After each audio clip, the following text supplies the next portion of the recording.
English school नावाचा problem आहे. Non for profit कन्सर्नचा. शाळा ही एक सेवाभावी संस्था आहे, त्यामुळे त्यांना इन्कम अँड एक्सपेंडिचर अकाउंट ठेवावा लागतो. ठीक आहे. तुम्हाला बॅलन्स शीट दिलं, ओपनिंग बॅलन्स शीट. यातले काही असेट आणि लायबिलिटी आपण जी बॅलन्स शीट तयार करतो त्यात उतरून घेणार आहोत. मी प्रॉब्लेम वाचतो. असेटला दिले cash in hand, cash at bank, building, furniture, library book, computer, laboratory. आणि लायबिलिटीला दिले कॅपिटल फंड. ठीक आहे. पेमेंटला दिलं आहे salary, library book, office rent, printing stationery, sundry expenses, insurance, sports expenses, annual gathering, furniture, repair, balance carried down. इथं balance brought down दिला आहे. Tuition fee, term fee, admission fee, donation, interest received, government grant, sundry receipt. ठीक आहे. Outstanding salary 9,000, outstanding tuition fee 15,000, depreciation library book 9,000 आणि furniture bye 10,000. ठीक आहे. आपल्याला asset जे दिलेले आहेत, कोणते असेट दिलेत बघा. कॅश इन हँड आणि कॅश ॲट बँक घ्यायचे नाहीत. कॅश इन हँड आणि कॅश ॲट बँक घ्यायचे नाहीत. त्यानंतर बिल्डिंग दिले, बिल्डिंग लिहून घेतलं असेटला. त्यानंतर फर्निचर दिले. फर्निचरला आम्ही 2 मार्किंग केलेले आहेत. फर्निचरच्या खाली 4 ओळी सोडायच्या, 72,000. त्यानंतर लायब्ररी बुकला पण 2 मार्किंग केले आहेत. लायब्ररी बुक 45,000, त्याच्याखाली 4 ओळी सोडायच्या. त्यानंतर कम्प्युटर लॅबोरेटरी म्हणजेच कम्प्युटर लॅब 60,000 मार्किंग केलेलं आहे. आउटर मार्किंग केलेलं नाही म्हणून आउटरला लिहिलं. त्यानंतर कॅपिटल फंड 6,43,000 मार्किंग केलेलं आहे. 2 मार्किंग आहेत, तिच्या खाली 4 ओळी सोडल्या. ठीक आहे. सगळ्यात पहिल्यांदा पेमेंट साईट ट्रान्सफर करून घेऊ. पेमेंट साईट कुठं ट्रान्सफर करतात, तर पेमेंट साईट एक्सपेंडिचरला ट्रान्सफर करतात.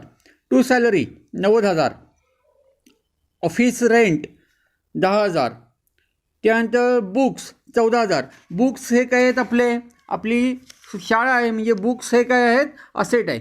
बुक्स हे काय आहे, असेट आहे. म्हणून लायब्ररी बुक 45,000मध्ये ॲड न्यू बुक 14,000. किती आले, 59,000. किती आले, 59,000.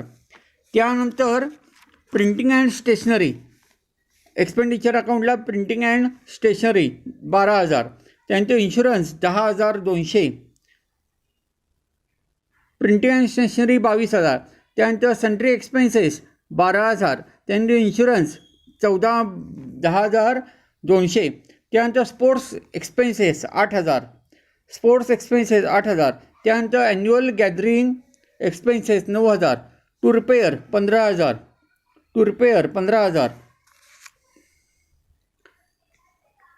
त्यानंतर फर्निचर 50,000. फर्निचर कुठं जातं, फर्निचर असेटला जातं. जुनं फर्निचर आपल्याकडं आहे, जुनं फर्निचर आहे. फर्निचर 72,000. Add new furniture 50,000. इनरला 1,22,000. ठीक आहे. त्यानंतर कॅश इन हँड आणि कॅश ॲट बँक. असेटला कॅश 4,800, बँक 70,000. ठीक आहे. तसंच रिसीट बाजू ट्रान्सफर केली. रिसीट बाजू कुठं जाते, इन्कम साईडला. रिसीटला सुरुवातीला त्यांनी जे कॅश आणि बँक सांगितलं आहे 6,000 आणि 10,000, ते घ्यायचे नाहीत. Tuition fee 90,000. Term fee 3,000. Admission fee 12,000. त्यानंतर डोनेशन कॅपिटलाइज करायला सांगितलं आहे. By donation 61,000. त्यानंतर interest received 2,000. By government grant 1,20,000. Sundry receipt 11,000. ठीक आहे. पहिली हे आम्ही फक्त काही ट्रान्सफर करून घेतली, बॅलन्स शीट आणि receipt and payment account transfer करून घेतला. त्यानंतर आउटस्टँडिंग सॅलरी 9,000 रुपये सांगितले. म्हणजे काय केलं आम्ही, सॅलरी 90,000 त्यामध्ये ॲड केले. Outstanding salary 9,000. आउटरला 99,000 आउटरला 99,000. याचा सेकंड इफेक्ट, आउटस्टँडिंग सॅलरी हा आमचा एक्सपेन्सेस आहे, हा आमचा एक्सपेन्सेस आहे. कोणत्या एक्सपेन्सेस आहे? आउटस्टँडिंग एक्सपेन्सेस आहे, म्हणून तो लॅबिलिटीला जातो. आउटस्टँडिंग एक्सपेन्सेसचा अर्थ एक्सपेन्सेस पेएबल 9,000 रुपये कुठं जातात? लॅबिलिटीला जातात. दुसरं आहे आउटस्टँडिंग ट्युशन फी. आउटस्टँडिंग म्हटलं की आम्ही काय करतो? ॲड करतो. ॲड करतो. By tuition fee 90,000, add outstanding tuition fee 15,000, आउटरला 1,05,000. आउटस्टँडिंग ट्युशन फी हे आमचं काय आहे? आउटस्टँडिंग इन्कम आहे. आउटस्टँडिंग इन्कम कुठं जातं? असेटला जातं. Outstanding tuition fee, income receivable 15,000. त्यानंतर डिप्रिसिएट लायब्ररी बुक आणि फर्निचर. फर्निचर आणि लायब्ररी बुक वर डिप्रिसिएशन आकारा. फर्निचरवर किती सांगितलं आहे? 10,000. लायब्ररी बुकवर 9,000. डिप्रिसिएशनचा अर्थ काय? रक्कम कमी होते, म्हणून फर्निचर लेस DEP, लेस डिप्रिसिएशन 10,000. 1,22,000मधनं 10,000 गेले. 1,22,000मधनं गेले. किती शिल्लक राहिले? 1,12,000. लायब्ररी बुकवर 9,000 रुपये डिप्रिसिएशन सांगितले. किती रुपये होतं? 59,000. लेस DEP 9,000. आउटरला 50,000. याचा सेकंड इफेक्ट इन्कम आणि एक्सपेंडिचर अकाउंटच्या डेबिटला जातो.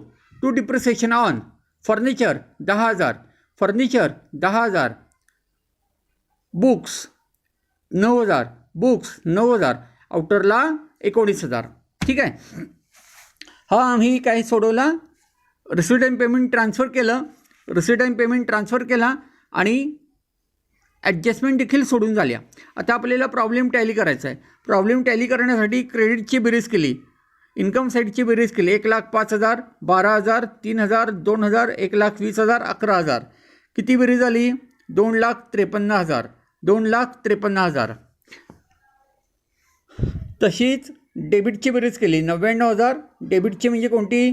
एक्सपेंडिचरची बेरीज केली 99,000, 10,000, 22,000, 12,000, 10,200, 8,000, 9,000, 15,000, 9,000.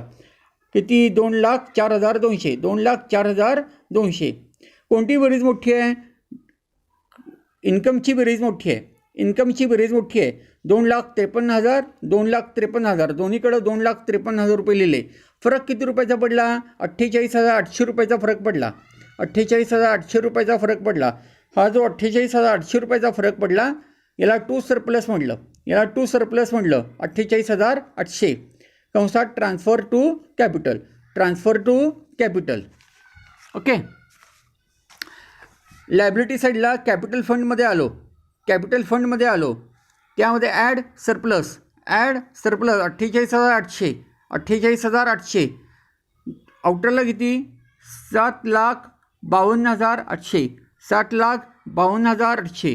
7,52,800. ठीक आहे. आता लायबिलिटीची बेरीज केली 7,61,800. बेरीज किती आली? 7,61,800. आणि असेटची बेरीज केली 7,61,800. 7,61,800. जेव्हा असेट आणि लायबिलिटी टॅली होतात तेव्हा आपला प्रॉब्लेम बरोबर असतो.